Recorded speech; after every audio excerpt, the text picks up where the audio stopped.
organizado por la Comisión de Debates del Club Siglo XXI-22 con Gabriel Rufián, portavoz de Esquerra Republicana de Cataluña en el Congreso de los Diputados. Bueno, es una de las figuras más reconocidas de la política española actualmente y destaca por muchas cosas, pero me gustaría decir dos: su capacidad de comunicación y por el peso de sus intervenciones en el debate público. Pero para presentarle hoy está con nosotros Lucía Méndez, una periodista de las que mejor conoce la actualidad política española y que su trayectoria habla por sí sola. Lucía, cuando quieras. Muchas gracias, Paloma. Muy buenas tardes a todos. Yo le debía esto al Club Siglo XXI, a Gabriel Rufián, por supuesto también a Juan Fernández Miranda, porque hace exactamente 4 años, concretamente hizo 4 años el lunes pasado, yo tenía que estar presentando a Gabriel Rufián en este mismo foro. Y justo a la hora en la que yo tenía que estar presentando a Gabriel Rufián, nació mi primer nieto, el primer hijo de mi hija mayor. Entonces, pues evidentemente no pude venir. Creo que lo entendió todo el mundo. Y Juan, aquí presente, tuvo que sustituirme amablemente, como es él, porque es amigo, y entonces claro, tampoco es que le sentara. Pero bueno, yo aquí estoy, pagando mi deuda y encantada de la vida, además, de presentar a Gabriel Rufián. Yo le conocí cuando era mucho más joven, le conocí casi el día que llegó al Congreso, me lo presentó Joan Tardá, me dijo: mira, este es el muchacho que me va a sustituir. Y desde entonces, tanto yo como todos los periodistas parlamentarios, y aquí hay bastantes, se puede decir que le hemos visto crecer, ¿no? Le hemos visto crecer, sí, le hemos visto crecer, asumir un capital político importante, tener que gestionar ese capital político. El Congreso es un buen sitio para ver crecer a los líderes y también para verlos decrecer. También es importante. Allí los vemos crecer y luego los vemos decrecer. Y como es un sitio muy expuesto, ¿no? Para seguir la evolución de los liderazgos, aquel es el sitio mejor. Los periodistas parlamentarios siempre hemos querido mucho a Gabriel. Le hemos dado todos los premios y, como decía mi madre, pues algo tendrá el agua cuando la bendicen, ¿no? Hace 4 años el Gabriel que yo iba a presentar es muy distinto del de ahora mismo. Muy distinto porque Gabriel se ha vuelto muchísimo más famoso de lo que era entonces, ¿no? Incluso yo creo que se le puede atribuir la creación de un cierto, lo que se llama el efecto Rufián en el Parlamento. El efecto Rufián consiste en combinar un discurso parlamentario propio del Parlamento e introducir dentro del discurso una cosa que pueda servir de tuit para que luego se vuelva viral en las redes sociales. Este es una especial característica que tiene Gabriel, que luego ha sido imitada, más bien o más mal imitada por todos los portavoces parlamentarios, como podemos comprobar todos los días. Habrán leído ustedes crónicas como yo, muchas estos últimos años, en los que decía, más o menos venía a decir, que su partido, digamos, su partido orgánico, el mando orgánico de su partido, por decirlo de alguna manera, le quiere menos que nosotros. O aparentemente le quiere menos que nosotros, porque había crónicas que decían, pues RC descontenta, la dirección de RC descontenta, bla, bla, bla. Bueno, pero aquí está él, porque, claro, cuando se tiene un capital político importante, pues lo normal es que tu partido pues te quiera, ¿no? quiera explotar ese capital político. Lo que no es normal es que te ponga obstáculos, ¿no? Que te ponga zancadillas, ¿no? Y yo creo que Gabriel es una persona muy capaz de librarse de todas las zancadillas posibles, y además es tan capaz de eso como de sobrevivir a sus tuits, que también es importante. Sobrevivir a los tuits es importante porque no todo el mundo tiene esa característica, y es una característica que en este momento creo que es importante. En los últimos meses,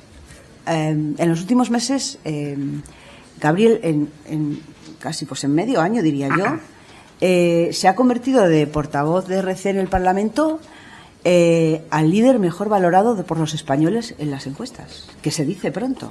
Es decir, mejor valorado que los demás. Pero líder nacional, no líder catalán, no líder nacional, mejor valorado. Y yo creo que es claro que que él ha dado un aldabonazo en la izquierda esta que estaba dormitando, ¿no? Dormitando en sus laureles y en sus divisiones y en sus partidos divididos. Y él ha dado un aldabonazo y ese aldabonazo ha dado en el clavo, diría yo.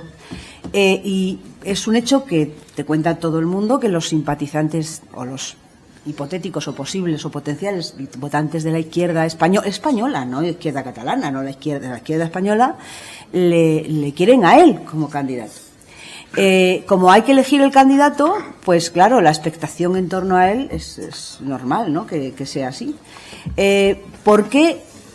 Y ya me voy a callar. ¿Por qué creo yo que a Gabriel le valoran los ciudadanos y los simpatizantes de la izquierda les gustaría que él encabezara una candidatura?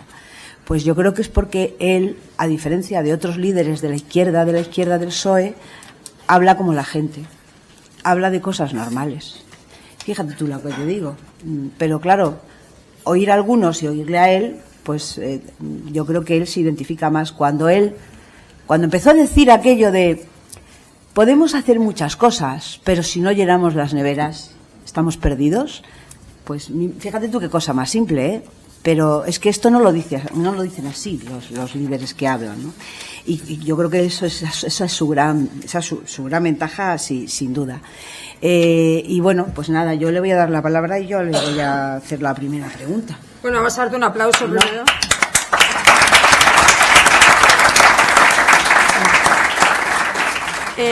Pues Gabriel no va a hacer exposición porque lo que quiere es que todos podáis preguntarle cualquier duda o cualquier cosa y tener más tiempo para contestar. Estoy viendo que tengo más de 25 medios de comunicación que estáis aquí y os animo a que preguntéis. Y también deciros que compartimos mesa con dos periodistas que van a ir interviniendo a lo largo del coloquio: Juan Fernández Miranda, adjunto a la dirección del Confidencial, y Marta Monforte, periodista de Infolibre. Y vamos a arrancar. Bueno, tenéis todos esto en las sillas, también los periodistas, para que me lo rellenáis con letra de imprenta, por favor, el nombre y la pregunta. Pues Lucía, si arrancas tú con la primera, genial. Voy a ceñirme a la actualidad de ayer y de hoy. ¿Qué es lo que ha pasado en estas 24 horas para que ayer Gabriel Rufián hiciera una defensa cerrada del expresidente Zapatero y esta mañana haya dicho tenemos ojos en la cara? Bueno, primero de todo, muchas gracias por estar aquí. Me parece que es casi heroico. Se me ocurren muchas mejores cosas que estar pues hasta ahora escuchándome a mí los bajos de un hotel. Así que muchas gracias. Como verán, tengo un catarrazo importante. Esto no es orujo de hierbas. Paloma me ha dado algo para el catarrazo. Eso te va a resucitar, ya verás. La cuestión es que nada, estoy encantado. Como comentaba Lucía, hace ya 4 años que estuvimos aquí y siempre es un placer. Con Paloma, mucho antes de ser quizá tan conocido, siempre querían hablar conmigo, querían que estuviera en todo lo que ellos montaban, y para mí es un honor y un orgullo que esto siga siendo así, porque es una familia a la cual tengo mucho aprecio. Así que muchísimas gracias. Para contestar a la pregunta, yo creo que quiero creer que he hecho el camino de muchos progresistas las últimas 24 horas. Desde una indignación, ¿no? Típica y tópica, ¿no? De decir, pues una más, esto es lo de siempre, esto es un juez del PP que va por un activo electoral de la izquierda, el auto será un desastre, a leerlo. Creo que es muy revolucionario en política decir que te has equivocado. Y yo quizá me equivoqué, porque lo hice de primeras y lo hice por afecto y por Y también por responsabilidad política, porque creo que Zapatero para mí sigue siendo un referente, un tótem de la izquierda. Estoy absolutamente convencido de que nada de lo que está pasando hubiera pasado si no lo fuera, pero el auto es jodido. Y yo mentiría si dijera lo contrario. Yo esta noche he dormido unas 3 horas, he leído el auto unas 15 veces, no las 88 páginas, pero las 15 o 20 que es la historia importante, sí. Y yo reconozco que para mí ha sido la pregunta parlamentaria más difícil de los últimos 10 años. ¿Por qué? Pues porque a mí Santos Cerdán me da igual, Ábalos me da igual, pero yo con Zapatero he tenido conversaciones y a mí me ha ayudado muchísimo, creo que ha ayudado a muchísima gente de la izquierda los últimos 6, 7, 8 años. Muchas cosas buenas que han pasado en este país, bajo mi punto de vista, han sido con su mediación. Quiero creer que es absolutamente inocente, pero también es cierto que el auto, o sea, que tengo ojos en la cara. Por lo tanto, ¿qué ha cambiado? Pues que he leído el auto. Entonces creo que merece una respuesta por parte del Gobierno y por parte de él, evidentemente. Bueno, pues Juan, si quieres seguir tú con una pregunta. Claro, buenas tardes a todos. Gabriel, para continuar, usted hoy le ha pedido al presidente del Gobierno algo más y la respuesta ha sido la misma. ¿Qué pasa si el presidente del Gobierno no da más explicaciones o no satisface su petición de ese algo más? ¿Qué va a hacer Esquerra? ¿Qué vas a hacer? No, nosotros la línea roja la pusimos hace un poco más de un año, creo que es coherente dentro de las incoherencias que evidentemente tenemos todos, que si nosotros, entre comillas, nos cargamos un gobierno por la Gürtel o por un caso de financiación ilegal de un partido entero y por extensión de un gobierno, nos parece que es coherente hacer lo mismo si sucediera, si estuviéramos frente a una Gürtel del PSOE. ¿Sentenciada? Me da igual. O sea, quizás sí, quizá no, no lo sé. Evidencias palmables, no lo sé. No lo sé, quizás sí, tampoco es una decisión exclusivamente mía. Al final la Gürtel todo el mundo sabía lo que había y la sentencia fue relativamente rápida.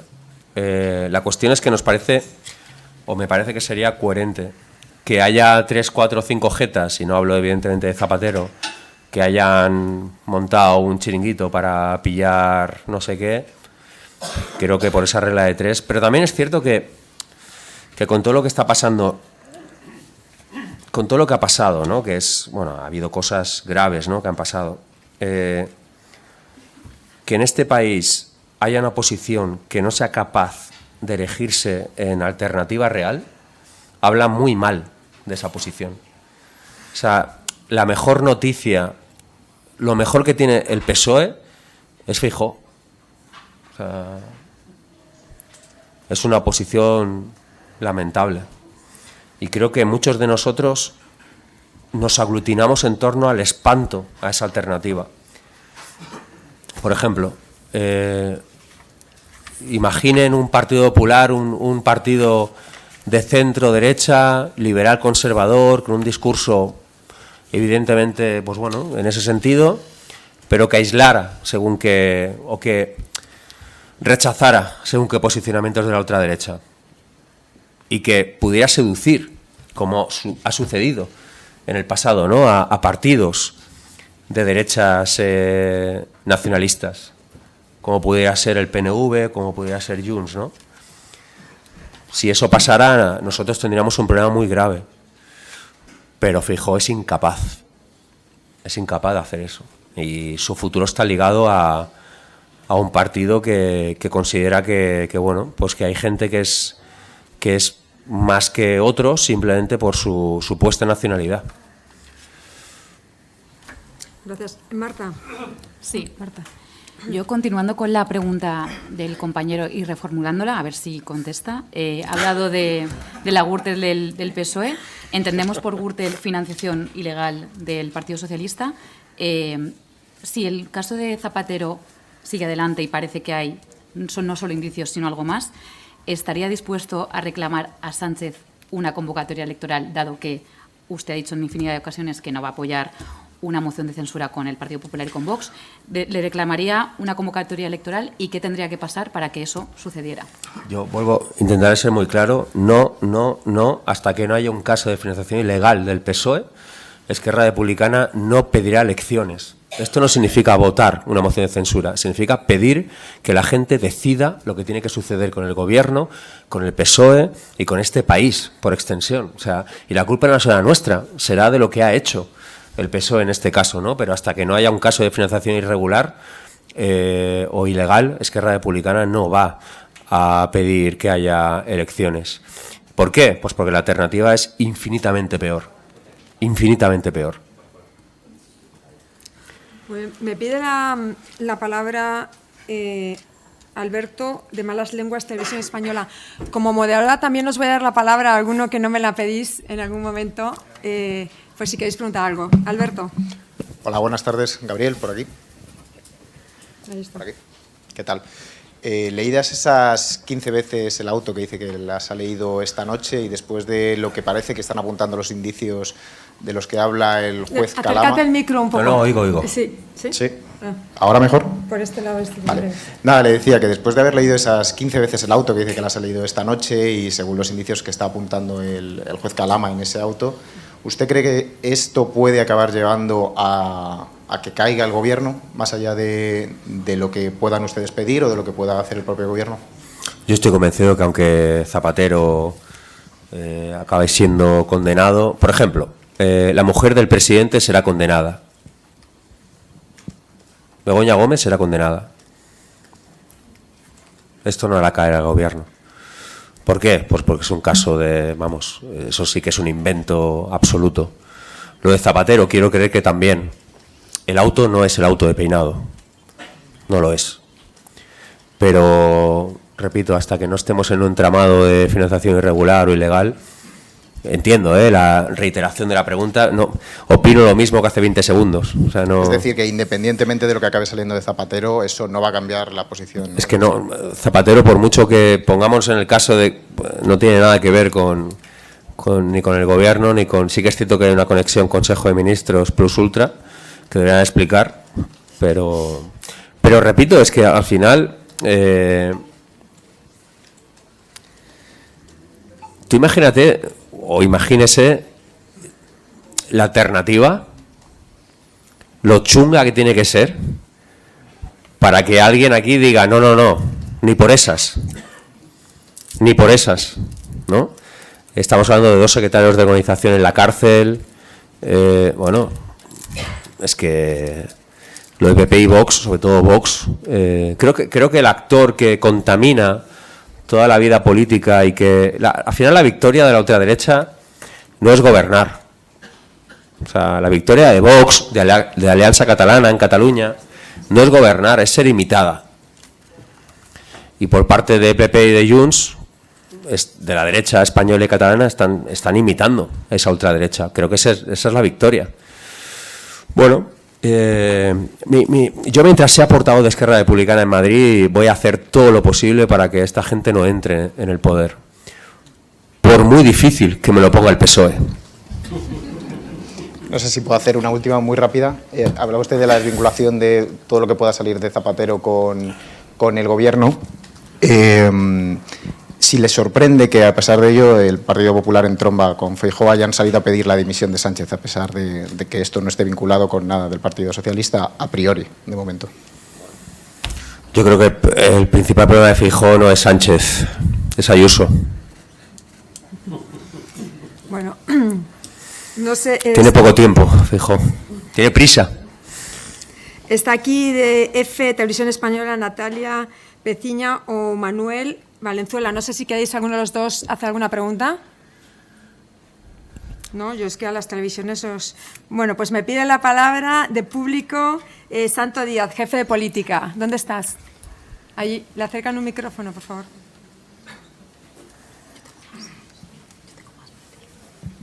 Buenas tardes, ¿qué tal? Bueno, Zapatero, entre otras cosas, es un referente de la izquierda. Hoy has hablado en la sesión de control sobre el daño que hace esto a la izquierda. ¿Faltan referentes en la izquierda? ¿Das el paso, Gabriel Rufián?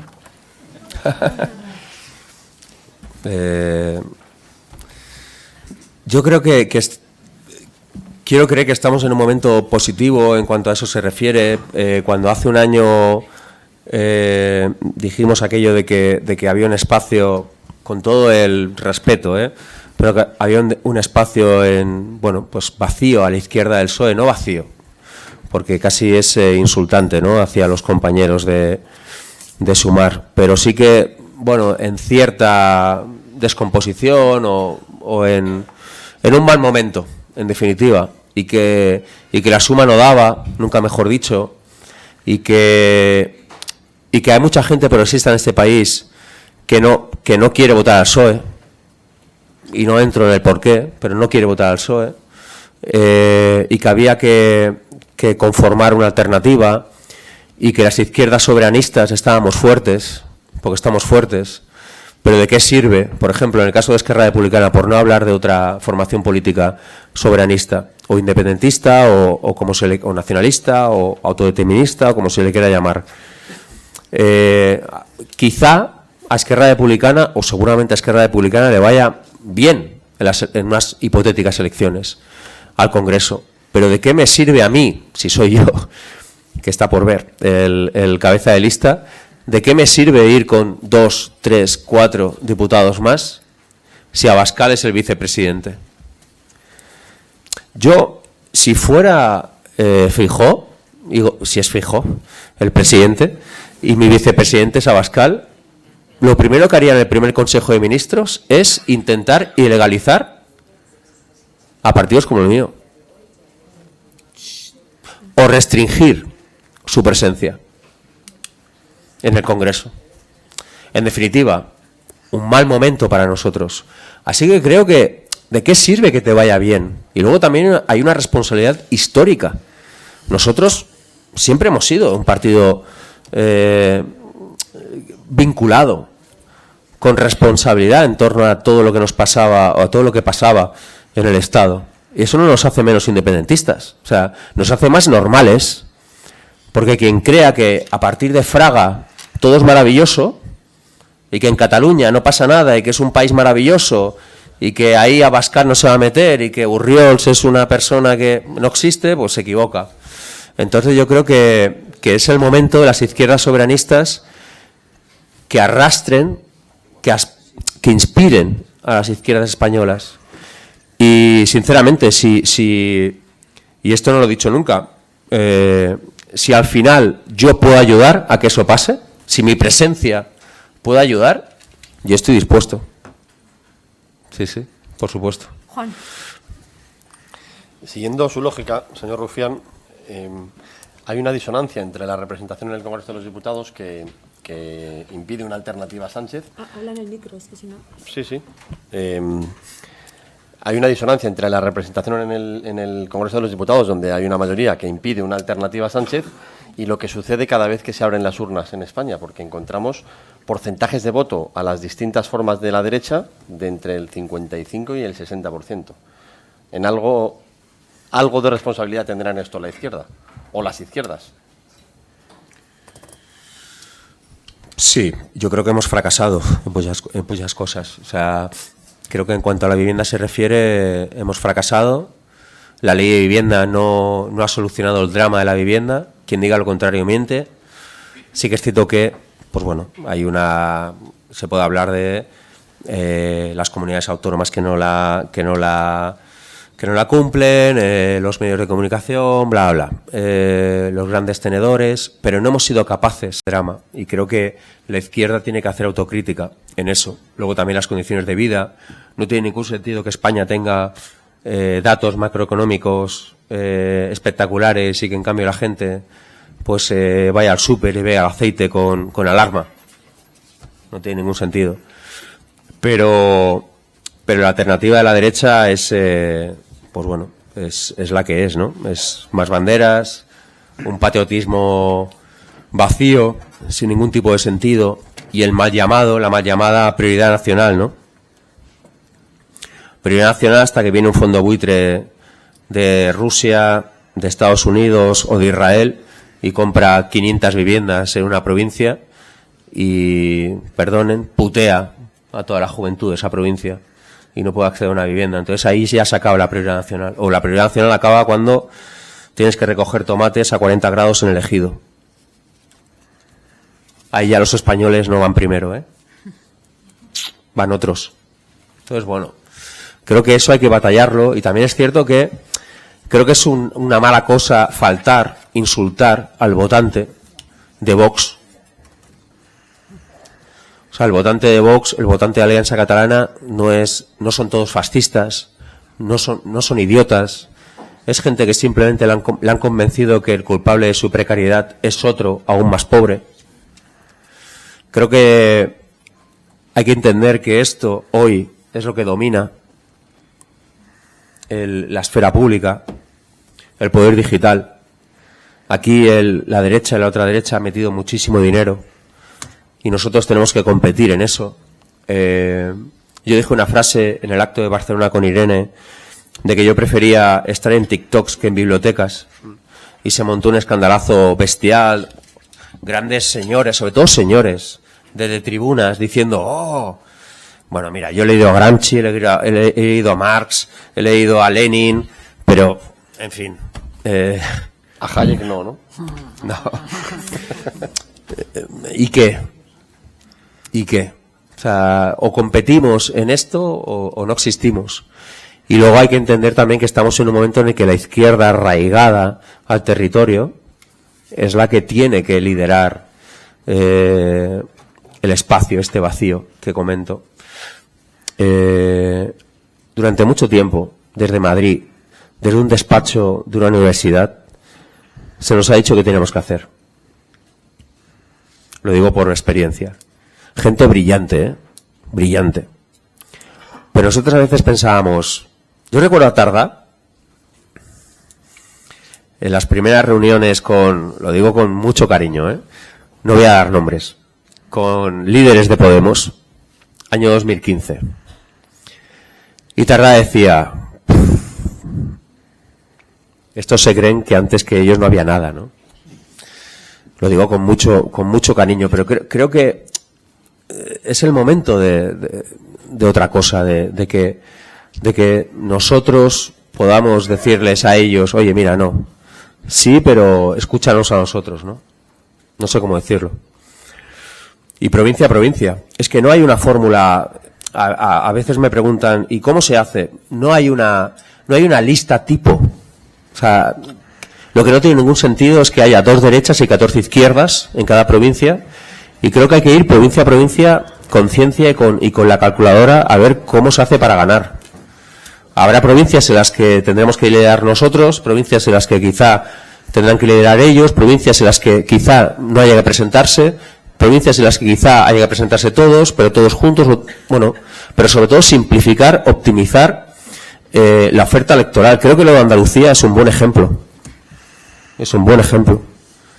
O sea, Adelante Andalucía ha demostrado muchas cosas, creo que también ha obtenido un gran resultado, o un resultado mucho mejor de lo que se ha considerado por Andalucía, y creo que, bueno, son 2 ofertas electorales que son con un programa ambicioso, que son un camino a seguir.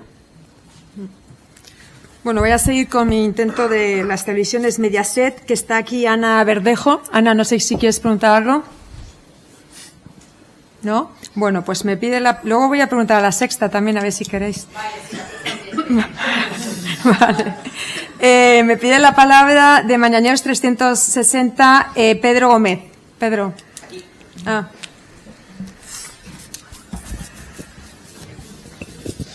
Hola, buenas tardes, señor Rufián, encantado. Una pregunta le quería hacer. Si usted tuviese poder, capacidad, influencia y cometiese un ilícito legal a sabiendas, ¿involucraría a sus hijos?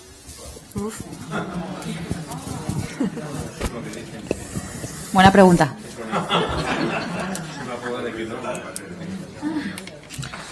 Hay gente que dice que es la prueba fidedigna de que no hay nada, ¿no? Cuando involucras a tus hijos se supone que no has hecho nada.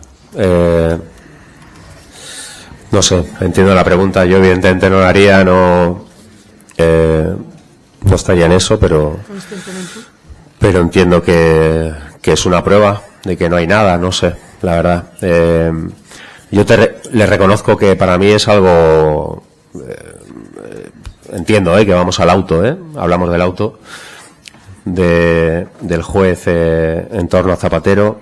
Son terceros hablando de Zapatero. También es cierto que en la Kitchen o en la Gürtel había muchos terceros y muchos testimonios hablando de Rajoy y no pasó nada, pero da igual. O sea, yo en la sesión de control, cuando he escuchado a Sánchez o he escuchado a Félix Bolaños diciendo aquello de "y tú más", creo que es un error. O sea, la izquierda, el "y tú más" es "y yo también". Y nosotros no nos podemos permitir eso. O sea, la izquierda es otra cosa, o somos otra, o queremos ser otra cosa, o entiendo que somos otra cosa. Me pide la palabra antes de pasarla a Marta, de el plural Loreto. Ochando, Loreto, ¿dónde estás? Ahí. Ah, allí. Le acercan un micrófono, por favor.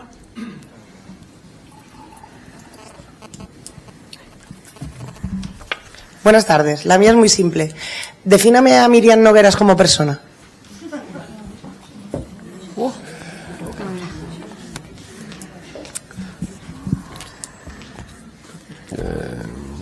Sin palabras por primera vez. No, Eso a Gabriel no le pasa nunca.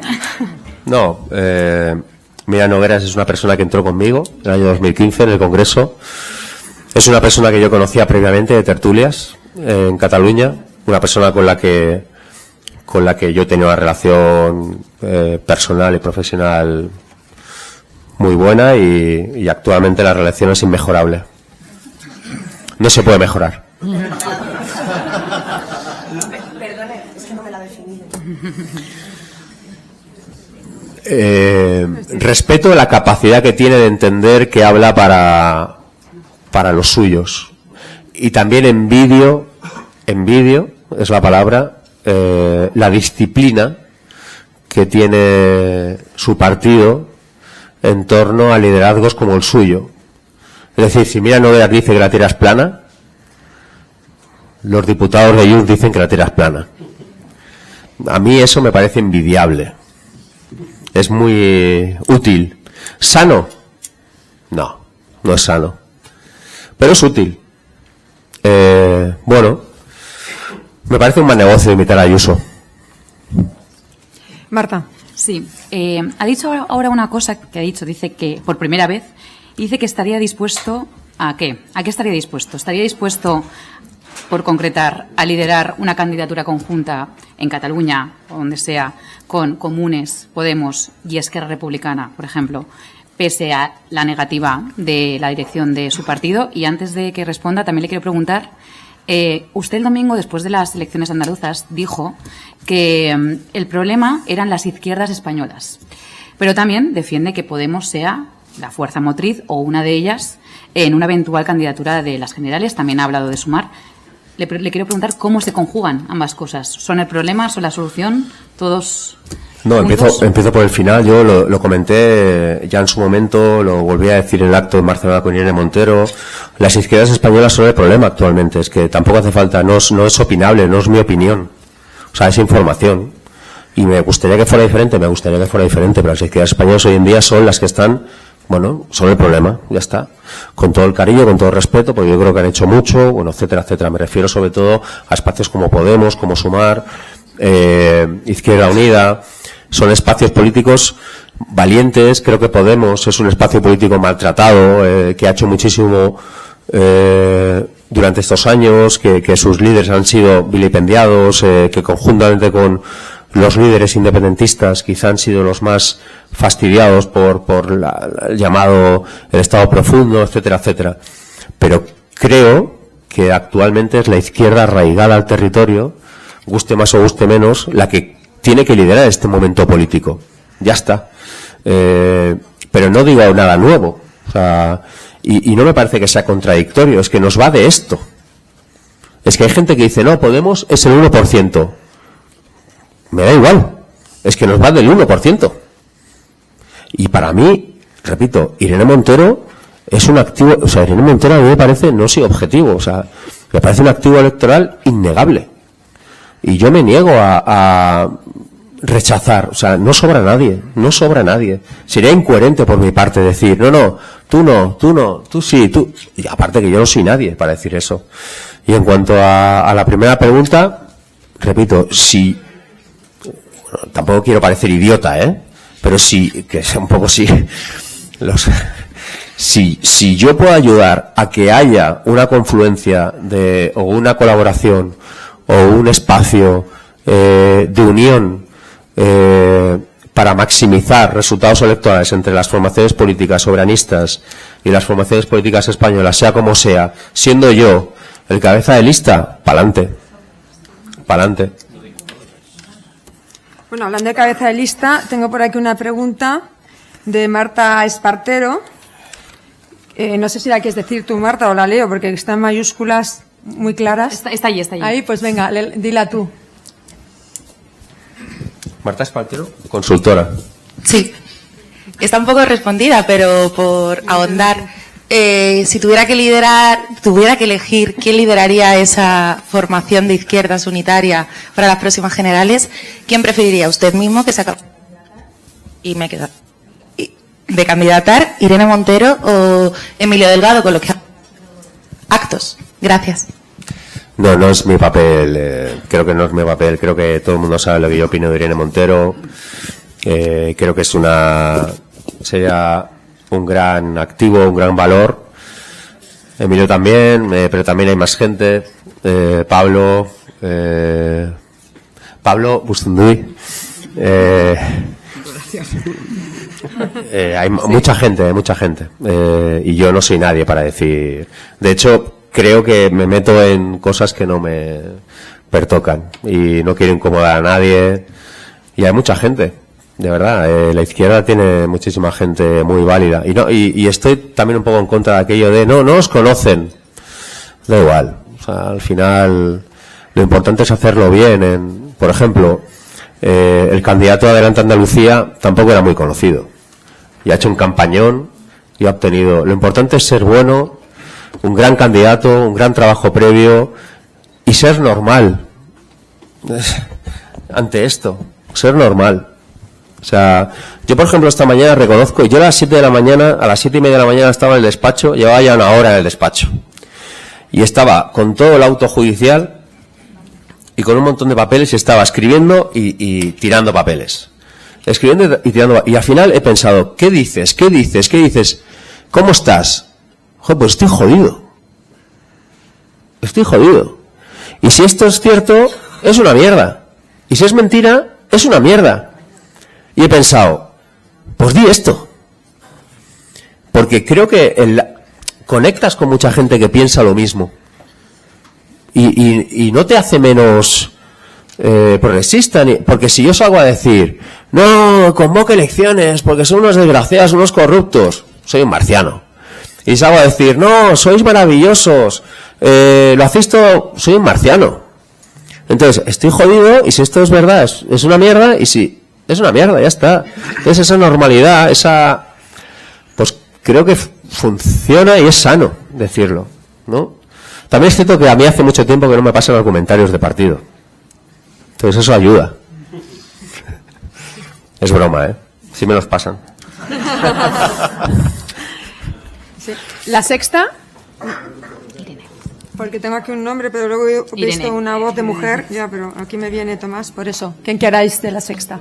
¿Qué tal? Buenas tardes. Aquí viene Tomás. Quería preguntarle por este asunto de hoy, de Zapatero. Precisamente usted ha dicho que cree que no peligra la estabilidad del gobierno, que aunque el Partido Socialista se lo ponga complicado, ustedes van a hacer por remar para que continúe, pero quería preguntarle, porque también sé que usted conoce bien tanto al PNV como a Junts per Catalunya, si el día 2 o cuando conozcamos el sumario la situación se complica más, pudiera haber una prisión preventiva, o hay más información en el sumario que ponga, pues como digo, la situación más complicada.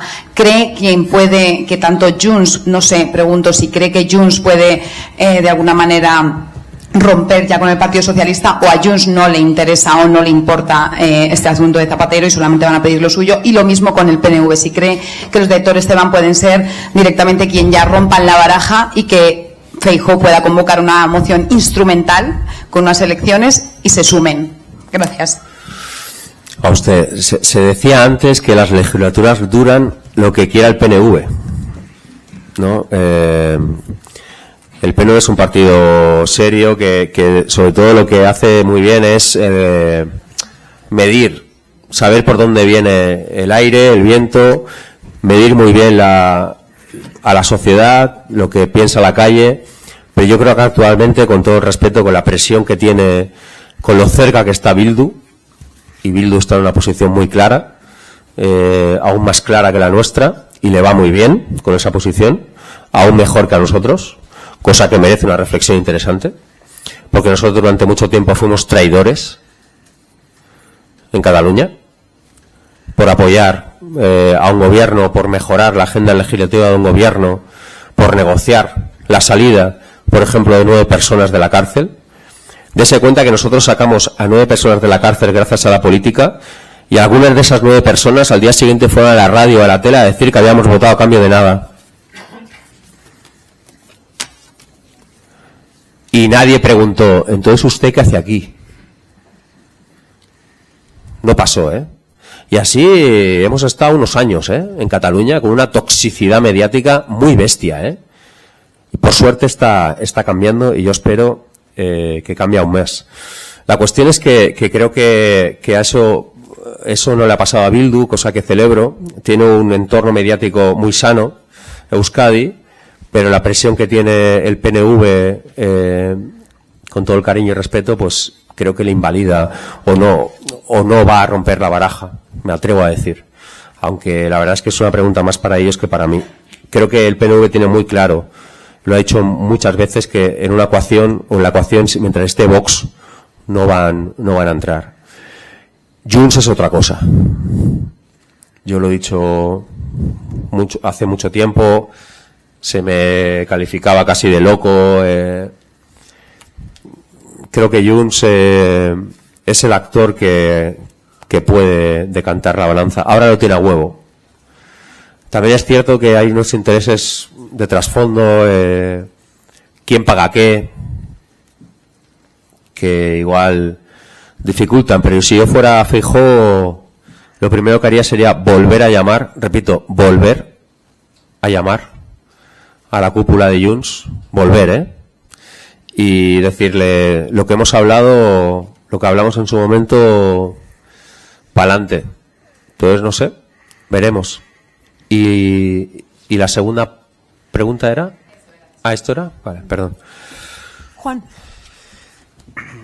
Señor Rufián, es verdad que Andalucía, en lo que tiene que ver con la izquierda del PSOE, ofrece muchas lecturas distintas. Una tiene que ver con los partidos que sí forman parte del gobierno y otra con los que no forman parte del gobierno. ¿Usted cree que el hecho de que Sumar permanezca en el gobierno de coalición perjudica a la hora de ir a las urnas? ¿Cree que deberían abandonar, romper, distanciarse del Partido Socialista? No, porque alguien tiene que hacerlo. A nosotros también nos desgastó en su momento gobernar. Esquerra Republicana asumió una responsabilidad que le desgastó muchísimo. El ciclo electoral fue nefasto después de gobernar. La gestión desgasta. Y yo sería muy injusto si criticara a los compañeros y compañeras de Sumar por su gestión. Evidentemente tenemos diferencias. Todo el mundo sabe las diferencias que yo he tenido, sobre todo después de la negociación de la reforma laboral con Yolanda Díaz. Pero yo sería un desgraciado si yo aquí criticara fácilmente a Yolanda y compañía. Creo que Yolanda Díaz ha sido una extraordinaria ministra. Extraordinaria. ¿Ha sido? Bueno, porque, quiero decir, es. No lo digo con segundas, ha sido. Luego ya hay un debate, y la negociación más dura de mi vida fue la reforma laboral. Ahí pasaron cosas feas que yo he dicho muchas veces y que yo no voy a nunca explicar, pero que rompieron la relación con ella. Pero yo no voy a criticarla ahora que está de salida, ni mucho menos, porque me parece que sería poco es inútil, o sea, no tiene ningún sentido. Y creo que Sumar, bueno, pues ha hecho un gran trabajo dentro de, o sea, es que al final negociar, gobernar, si negociar ya es complicado con el PSOE, gobernar con el PSOE tiene que ser dramático.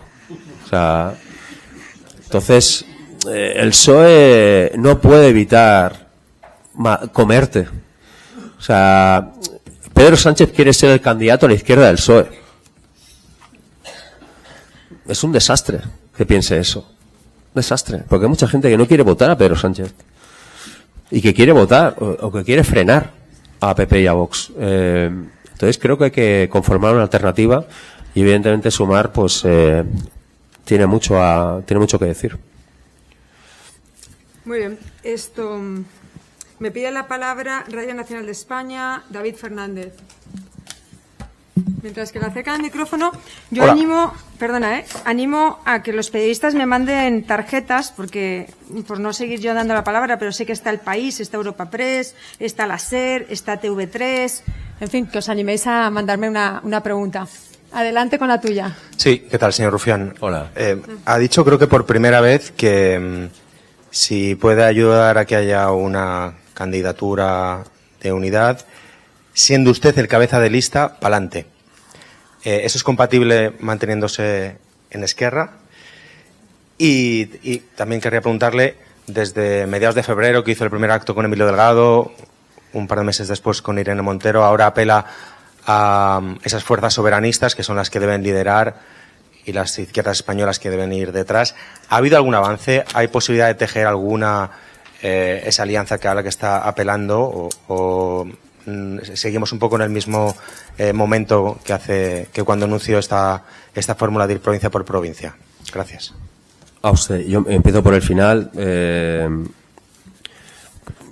Hay conversaciones, creo que es positivo ya que gente que no hablaba entre ellos, pues que ahora hablen. Creo que es positiva la posición de Podemos, que durante mucho tiempo, pues bueno, se cerró con sus motivos, no entro, a hablar o entrar en según qué lógicas de confluencias que ahora estén hablando.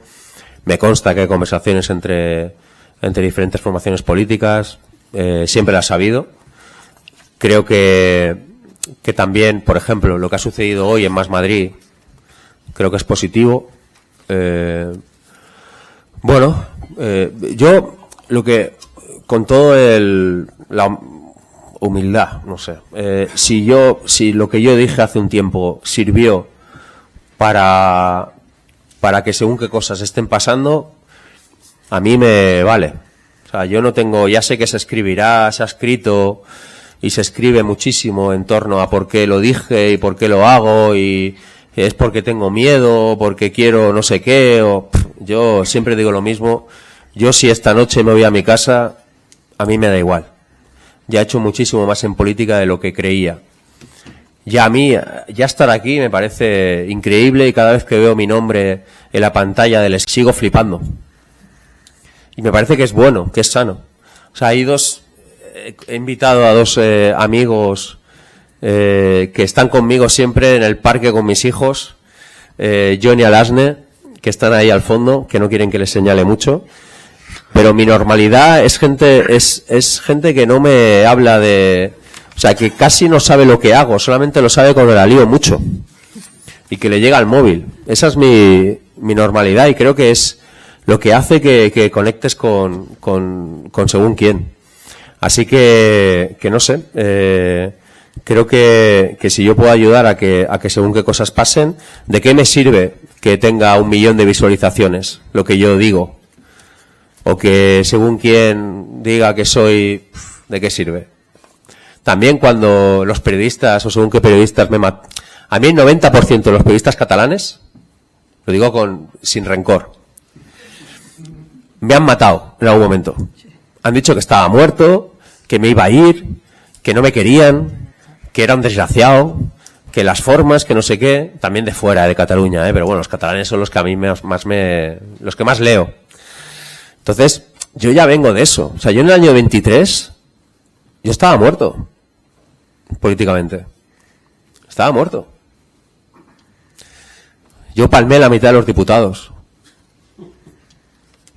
Fui a Santa Coloma de Gramenet, obtuve el mejor resultado de la historia de Esquerra Republicana en Santa Coloma de Gramenet, partiendo de la última posición a los segundos. Fue un fracaso. Fue un fracaso. Yo vengo de fracasar. He perdido toda mi vida. Toda mi vida.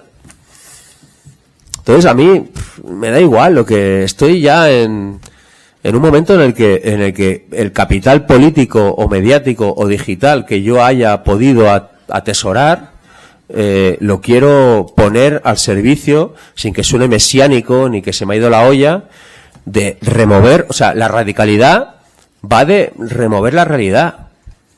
O sea, a mí no me hace radical decir que quiero, o sea, me hace que cambiar y durante un tiempo se está hablando de lo que va a hacer la izquierda, no de la última de Ayuso. Y para mí eso es un éxito, que se hable de nosotros y de nosotras. Y en cuanto a si es compatible con Esquerra Republicana, yo no me voy a ir de Esquerra Republicana hasta que me echen. Es que Esquerra Republicana históricamente siempre se ha hecho cargo de lo que sucedía más allá de sus fronteras, sin dejar de ser independentista, republicano, progresista. O sea, ¿por qué? Porque no nos podemos aislar del mundo. O sea, lo que sucede en el mundo afecta a nuestro país y a nuestra gente. Entonces es magia considerar, que se apañen. Porque como a nosotros no nos han ayudado nunca, oye, mira, yo creo que no. Bueno, no sé si has fracasado. Yo creo que a mucha gente le gustaría fracasar como tú, con todos los éxitos que has tenido. Voy, Gabriel, si no te importa, unirte 3 preguntas. Te digo por si quieres tomar nota. Ah, vale. ¿Sí? La primera la acercan el teléfono de UGT a... pone CSCC Poch. ¿Dónde estás? Sespok. Está por aquí. Cespok. Cespok. Hola, buenas tardes. Son 3 preguntas que van vinculadas. La primera, ¿piensa que un independentista catalán podría ser ministro del Gobierno de España? La segunda, ¿qué condiciones se tendrían que dar para que eso fuera posible? ¿Y piensa que es posible democratizar y transformar España con acciones como esta? Las vamos a unir con otras 2, si quieres, que van en la línea. Es un mini discursito. Ralph, no puedo leer el apellido porque no entiendo la letra. Aquí ya ni lo intento. A ver si tú puedes. Ahí detrás. Hefman. Me alegro que tú tampoco. Allí. Y luego le voy a dar la palabra a Víctor Rodríguez. Ya sí, levanta el brazo porque así sabemos dónde está para darle el micrófono. Sí, buenas tardes. Yo quisiera saber el tema de la independencia, porque se supone que la izquierda republicana quiere independizarse de España, ¿no? Pero como está en alguna forma negociando y haciendo funcionar el gobierno de Pedro Sánchez, y Pedro Sánchez nunca es explícito, es decir, nunca lo deja claro qué es lo que pretende él. ¿Cómo se combina esto en Izquierda Republicana? ¿Queréis salir de España así, aunque sea de un tiempo a corto, medio, largo plazo, y en relación con Pedro Sánchez, que no dice nunca nada eso al respecto? Gracias. Y Víctor Rodríguez, aquí en la línea, hasta que lo juntes. Buenas tardes. Yo una pregunta muy sencilla, muy fácil, a ver si es posible que pueda entender un votante de a pie qué diferencia hay fundamentalmente. Dame 3 diferencias importantes entre todas las fuerzas de izquierda para no fusionarse.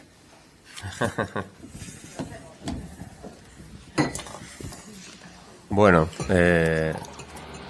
en cuanto al tema de...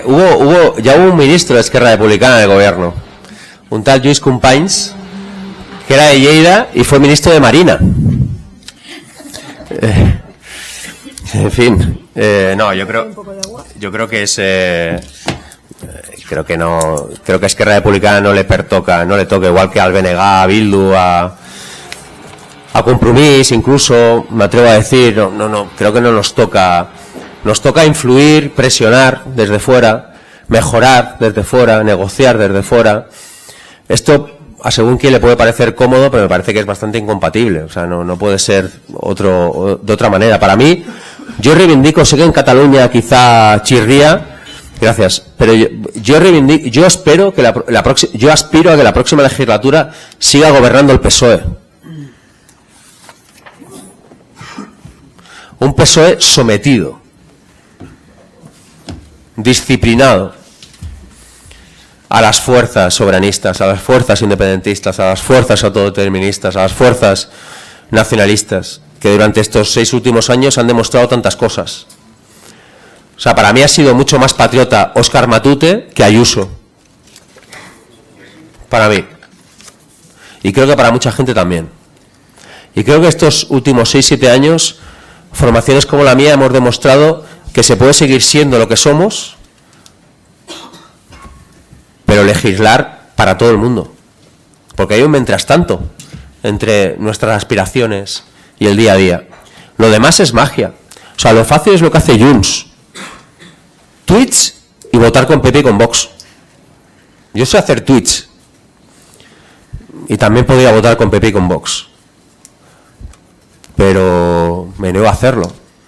O sea, no creo que a mí me haga menos independentista querer que a alguien de Leganés le vaya bien. La diferencia entre la izquierda y la derecha para mí, yo quiero que a todo el mundo le vaya bien. Y tengo la sensación de que la derecha necesita otra cosa. Y en cuanto, yo creo que hay 2 frases tremendamente reaccionarias que se dicen mucho en Cataluña. La primera es que no hay nada más parecido a un español de izquierdas que un español de derechas. Me parece que es una frase terriblemente reaccionaria que la dijo un señor muy reaccionario. Y la segunda frase muy reaccionaria es: España es irreformable. O no es una democracia. Oye, mira, te guste más o te guste menos, sí es una democracia mejorable y sí que se puede reformar y sí que se puede mejorar. Y creo que nuestra responsabilidad en el mientras tanto es esa. O sea, no sé, o sea, para mí, por ejemplo, yo como progresista, yo quiero restringir, casi prohibir la especulación en torno a la vivienda. Pero en Vic, en Hospitalet y en Murcia. Y a mí eso no me hace menos de Esquerra Republicana. Y quien crea lo contrario, creo que se equivoca. No sé, también, quizá tenemos que entender que en Cataluña también hay mucha gente que quizá tiene raíces de Murcia. Nuestro país es diverso. Es una mezcla. Igual que este, ¿eh? O sea, Abascal se parece mucho más a Jerjes que a Hernán Cortés. Porque es lo que somos.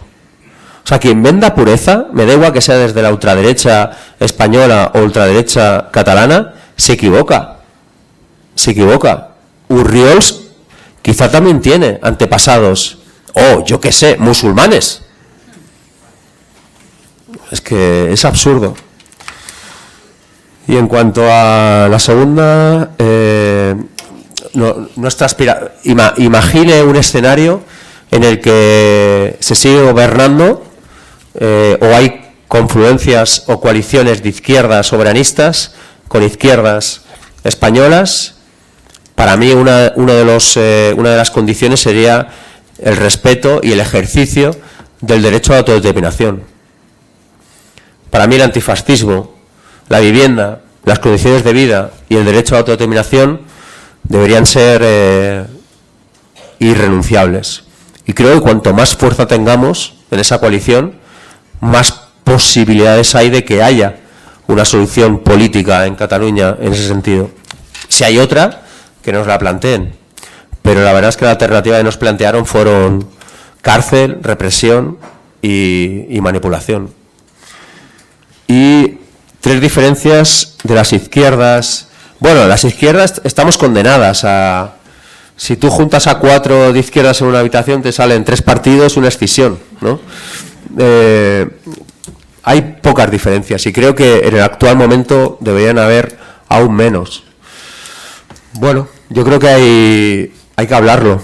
Y más allá de nuestras banderas, hay que entender que que no somos planetas diferentes. Cataluña no es un planeta aislado del mundo y no tiene ningún sentido que porque a nosotros nos vaya a ir bien las elecciones no nos hagamos cargo de la situación. Al revés. Hay muchísima gente en Cataluña que quizás se fija en nosotros por eso. Por eso.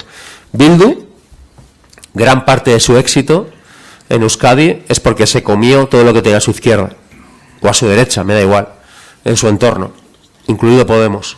¿Cómo lo hizo? Con un discurso muy social. Creo que ese es el eje. Os voy a pedir que no me mandéis más preguntas. Marta. Sí. Antes ha dicho que está acostumbrado a perder, no sé si es porque es del Español, entonces está... Bromas aparte, le quería preguntar, porque ya sabe que los periodistas con estas cuestiones queremos tener las cosas claras para intentar explicar las cosas bien. Usted, en el acto de Barcelona, con Irene Montero, dijo que Esquerra debe inspirar al resto de las izquierdas, al menos en Cataluña. Cuando habla de candidaturas, habla de candidatura en Cataluña, habla de candidaturas estatales, de ambas, por aclararlo, porque creo que iba un poco en la línea de lo que preguntaba David antes y creo que para nosotros es importante. ¿Y qué hará si la dirección de Esquerra le cierra puerta? Ha dicho que usted no se va a ir a no ser que le echen, pero si le dice que no rotundo a esta propuesta de las izquierdas de venir unidas, ¿cuál será? ¿Aceptará la decisión de Oriol Junqueras? Una cosa es que no me vea de Esquerra Republicana y otra cosa es que me presente por Esquerra Republicana, ¿eh? Son dos cosas muy diferentes. Yo no voy a volver a presentarme por Esquerra Republicana si no hay unas condiciones. Si no hay unas condiciones. Y ¿cuáles? Si se puede saber. No, creo que sería poco ético por mi parte decirlas. Y creo que todo el mundo lo sabe. Creo que las conversaciones son las que son y creo que hay que también ser claro y ser sincero. O sea, yo creo que los próximos 4 años van a ser duros, sea como sea, y que conviene una serie de condiciones. No hablo a nivel particular, no estoy hablando a nivel personal, que un poco también, sino a nivel de grupo parlamentario, de ser consciente a lo que nos enfrentamos. Y en cuanto a... Si no, yo no estaré. No estaré, me voy a mi casa y me dedico a otra cosa, que seguramente será mucho más... Que lo echaré de menos porque yo soy un enfermo de esto, a mí el parlamentarismo me encanta, tener a Vito Kilos fuera, estoy pensando en qué decirle ahora, pues no me encanta, o la falta de privacidad, pero yo no me voy a quejar nunca de lo que hago. Pero yo no voy a volver a hacer política 4 años, según cómo. Y lo de Esquerra liderar, si es catalán, si es estatal. Yo creo que cuanto más entre en el cómo, más fácil. Creo que hay muchas propuestas. Creo que las propuestas chulas son aquellas que son, inasumibles para los aparatos de los partidos, pero evidentes para la gente. Y yo creo que estamos en este punto. Entonces, mi trabajo no es cuidar el ego de nadie. Mi trabajo es situar a mi partido en una posición ganadora. Y por extensión, a todo lo que hemos hecho, que yo lo reivindico sin ninguna manía, los últimos 6-7 años, formaciones políticas muy diferentes, reivindicar lo que hemos hecho y que se repita con aún más fuerza. Y esto tiene que ser provincia a provincia, es que no hay una fórmula mágica, mira, o sea, hay que hablar, hay que ponerse, hay que decir, estamos así, esta es nuestra fuerza, a quién tenemos aquí, contra quién nos enfrentamos. Bueno, creo que lo que pasó en Andalucía es un ejemplo, pero no puede ser la misma fórmula, y Esquerra Republicana evidentemente se tiene que presentar en Cataluña, pero hay diferentes fórmulas. Por ejemplo, puede haber puntos compartidos del programa, puede haber actos conjuntos, puede haber confluencias, puede haber coaliciones, puede haber gente que quizá no se presente en un territorio a cambio de que tú pidas el voto para ellos en otro territorio, por ejemplo. Pero creo que cuanto más diga, más me van a decir que no los jefes de los partidos. Entonces... En esta línea tienes también una pregunta de Luis Cueto, que es que no sabía que eras tú. Le acercan un micrófono, por favor. Igual la voy a reformular porque te preguntaba cosas que ya has contestado, pero sin embargo me interesa tu análisis de por qué. Es decir, si el éxito electoral es las izquierdas locales, siempre estés contra Madrid. Madrid nos debe, tenemos que defender lo nuestro, Andalucía adelante, el otro tal, no sé qué. Quiere decir que las izquierdas locales son reivindicativas frente a Madrid, por decirlo de alguna manera, ¿no? Entonces, tu opinión es por qué la izquierda, que decía Maillo, le dejamos al PSOE la izquierda nacional, si nos reivindicamos todos locales, Esquerra en Cataluña, la Xunta en Aragón, no sé qué tal. ¿Por qué no hay un partido de izquierdas a la izquierda del PSOE potente? ¿Cuál es el mensaje que puede trasladar? Ya has dicho varias cosas, vivienda, fracaso, pero eso podría ser también del PSOE. En fin, la pregunta es, ¿por qué hay un éxito local y no hay una clara propuesta nacional a la izquierda del PSOE? Te la voy a unir a otra. ¿Quieres? Que está un poco, Sí, que vamos claro. mal de tiempo. Con Maika Gailet, ¿dónde estás? Aquí, le acerca el micrófono.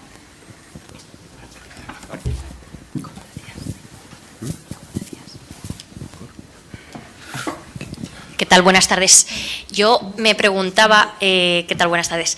¿Qué plan, digamos, tiene el independentismo catalán desde Esquerra Republicana? Pero en realidad no sé si puedo extender esta pregunta a el compendio ideológico de la izquierda.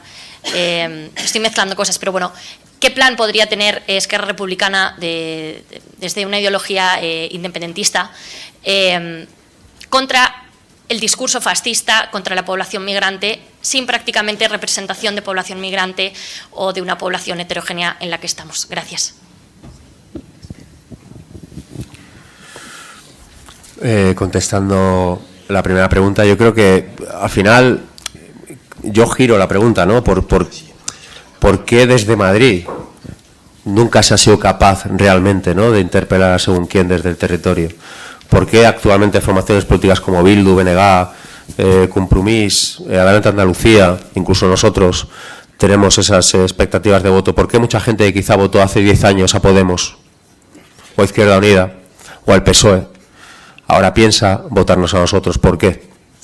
Pues quizás porque la gente pide, bueno, pues que se le hable desde un arraigo, ¿no?, desde un conocimiento. Pues la derecha no necesita absolutamente nada, o sea, ni siquiera candidatos. O sea, no. ¿Por qué? Porque no vota, ficha. Y nosotros necesitamos otra cosa. O sea, es similar lo de compararte o comparar a lo que ha sucedido con Zapatero, con Rajoy, con Aznar, con Felipe. Todo el mundo sabe lo que han hecho estos tres y lo que siguen haciendo, pero me parece que es absurdo compararte con ellos. ¿Por qué? Pues porque no vale. O sea, a nuestra gente no le vale esa comparación. Entonces yo, bueno, al final, más allá del por qué, es lo que hay. Y creo que ese localismo, que yo le llamaría de otra manera, creo que tampoco tiene que ser negativo. Para mí enriquece. Yo respeto mucho y respeté mucho a la Izquierda Unida de Anguita.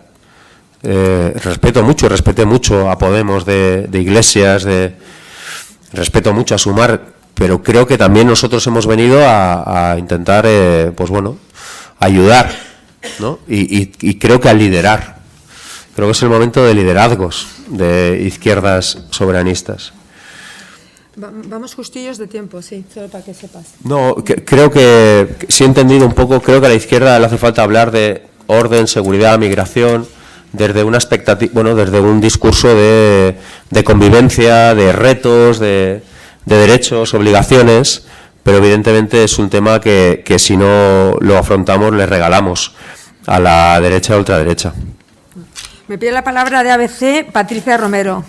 ¿Dónde estás? Ahí. ¿Qué tal? Buenas tardes. Yo voy a volver a incidir lo mismo, a veces los periodistas somos un poco cafeteros. Yo quería preguntarle qué debería pasar o qué necesitaría usted para dar ese paso de liderar una lista electoral para las generales, a la que dice está dispuesto, que se lo pidan los partidos, que la calle le aclame, el vacío de candidatos a lo mejor en este espacio a la izquierda del PSOE. Y por otro lado, si usted le ha dicho a Junqueras que está dispuesto a ser candidato de un proyecto de izquierdas, y qué le ha dicho al respecto, y si también le ha comentado que en caso de que no se coopere con el resto de fuerzas izquierdistas, usted estaría incluso, si no he entendido mal, dispuesto a renunciar a volver a estar en el camino de Esquerra para las generales. Gracias. Yo hablaba de cosas diferentes, hablaba de... Yo creo que, para ser aún más claros, Esquerra Republicana de repente me dice, mira, hemos alcanzado estos acuerdos, se puede llegar a estas confluencias, hemos hablado con esta gente, pero necesitamos que tú... o si yo puedo ayudar a que eso se dé, yo estoy dispuesto, y hasta ahora no lo había dicho, me parecía que era obvio, pero evidentemente estoy dispuesto.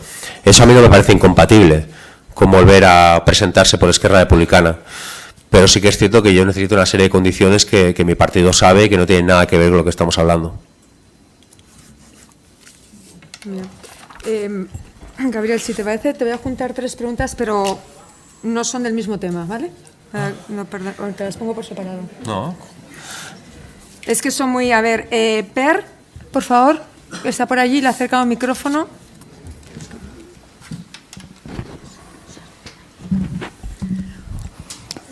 Me gusta cómo eres de directo y quería hacer igual, pregunta fácil, tal vez es difícil, pero ¿qué tendría que decir el PP a ti para que les abrieras las puertas? Porque siempre me da la impresión que tu no es un no y da igual lo que digan. Tiziana. Sí.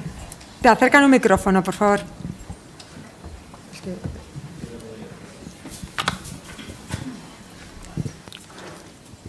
Sí, gracias.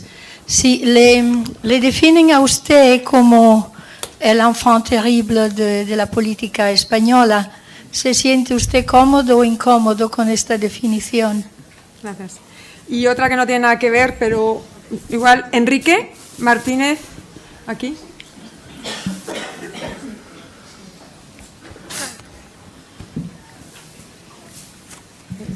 Gracias. El pasado mes de marzo, Esquerra Republicana, en la Comisión de Cooperación del Congreso, votó a favor de una proposición no de ley para donar a UNRWA el equivalente del beneficio de la hacienda pública en el sorteo de la lotería de Navidad, equivalente a unos 1.000 millones de euros. Y eso a Esquerra Republicana le honra, y también a los partidos que votaron a favor. La propuesta no salió adelante de PP y de Vox. La pregunta, por favor, Sí. que voy muy mal de tiempo. Sí, y por la abstención del PSOE. La pregunta es, ¿ahora qué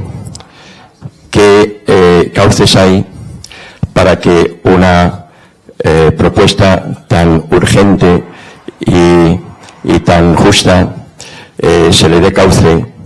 ¿Qué cauces propone o qué tiene pensado a Esquerra Republicana para dar paso a una cosa así?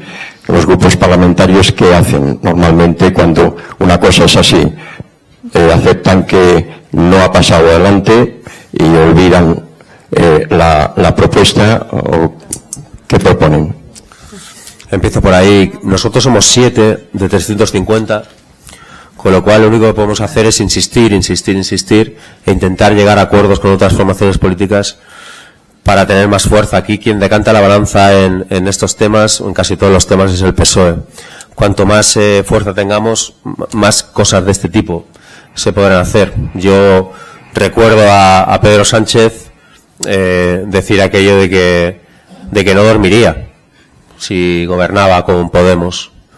Yo recuerdo a Pedro Sánchez firmar un acuerdo de gobierno con Albert Rivera, en paz descanse, políticamente hablando. Y eso ha sido gracias a formaciones, que eso haya pasado al olvido y a la historia, ha sido gracias a formaciones políticas como la mía, que tuvimos la fuerza necesaria para cambiar la historia, literalmente. Si no, seguramente aquí estaría Inés Arrimadas como ministra de Interior. Esto es así. Este es el PSOE, realmente. O sea, el PSOE no hace muchas veces, se le obliga a hacer. Hay muchos PSOEs y yo conozco evidentemente a buenísima gente del Partido Socialista que está en esto, que se lo cree, pero también hay otra gente que no se lo cree.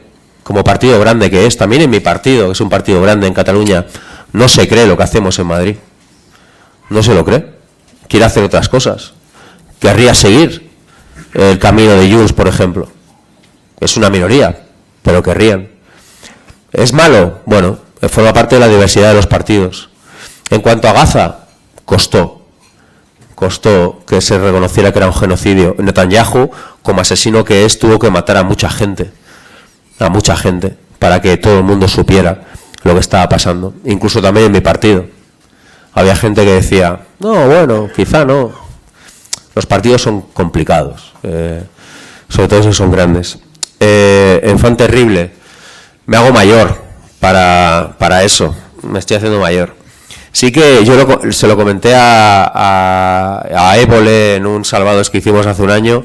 Yo sí que echo de menos, lo que echo de menos cuando nosotros entramos en el Congreso es esa irreverencia. O sea, esas ganas de reventarlo todo, de liarla. Yo echo de menos un loco como yo. Me parece anormal que yo aún siga siendo ¿no? Yo debería ya ser el viejo de la película, ¿no?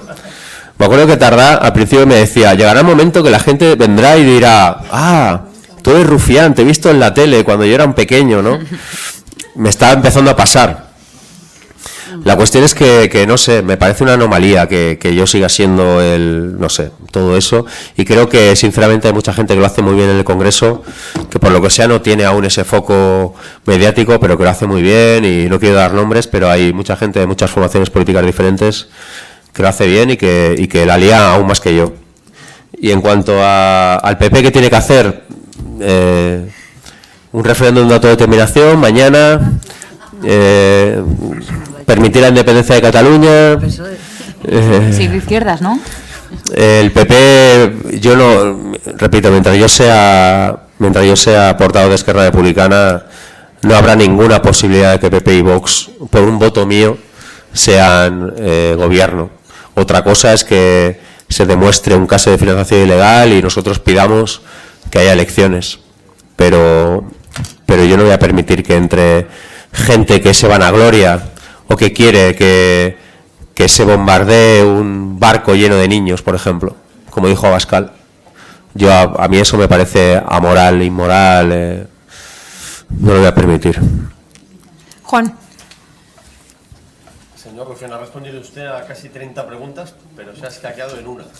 ¿Ah, sí? Ha hecho Patricia Solo. Romero sobre Oriol Junqueras. Casualidad, ¿sí? Pues no me he enterado. La recupero. Vale.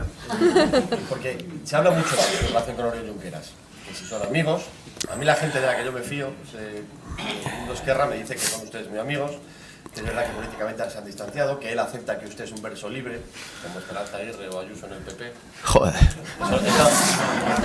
Eso lo digo. Era Gallardón. Era Gallardón, el verso libre. Hombre, los versos libres de los partidos políticos. No les va tan mal luego, ¿eh? Él lo acepta, que no le viene mal a Esquerra el liderazgo que está adquiriendo Gabriel Rufián para ser candidato en el Congreso, incluso que a pesar de todo usted será el candidato si no consigue serlo de una gran formación de izquierda española, como quiera usted llamarlo.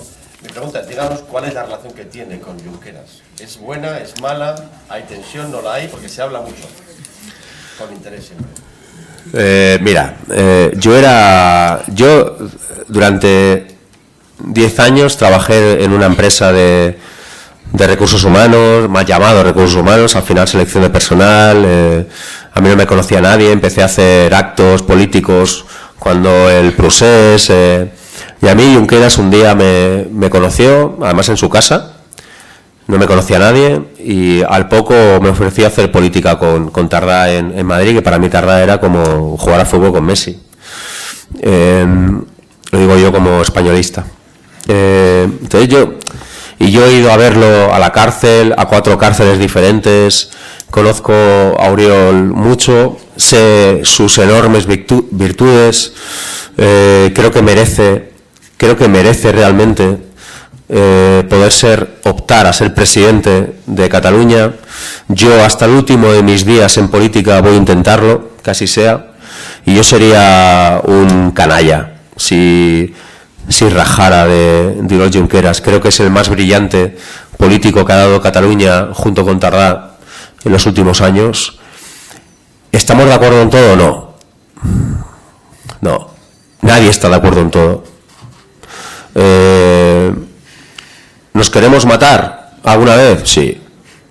¿Le quiero enormemente? Sí. ¿Nunca lo voy a criticar? También. ¿Quiero que sea presidente de Cataluña? Aún más. Y ya está. Y de verdad, yo nunca voy a decir una mala palabra de él porque me parecería una canallada. Bueno, yo quiero dar las gracias a los asistentes, que ahora podréis pasar un tiempo con Gabriel Rufián. Y a Gabriel Rufián, porque te has sentado aquí como los toreros, aunque no te gusten los toros, a pecho descubierto, hablando como es él, claro, alto y sin tapujos. También quiero dar las gracias a los periodistas y en especial a los que están en la mesa, a Juan y a Marta, y a Lucía por su presentación. Y me gustaría terminar esta tarde con un titular que nos des, Lucía. Pues creo que es un titular que va a explicar la dificultad de la tarea de Gabriel Rufián. Ha dicho: Pedro Sánchez quiere ser el candidato a la izquierda del PSOE y esto es un desastre. Muchísimas gracias, Gabriel. A vosotros, gracias.